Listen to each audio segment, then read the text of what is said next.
توجیک علخصوص صنعت شیرینکاری و شیرین گفتاری و بسیار بالیده برداری دل مردم بسیار صنعت یعنی تمام زهر زقومی که آدمیزاد تا از تمام روز تا بگه کار میکند خسته میشود لیکن علاءالدین جان با یک صحنه خوش خودش همه خستگی های انسانی را از قلب های آنها میربود.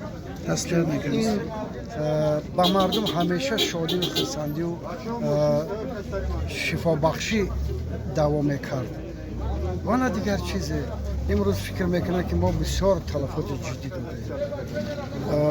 روحشون شاد باشن، روحشون شاد باشن، آرام خواهد. تسلیت میکنم. تشکر. شما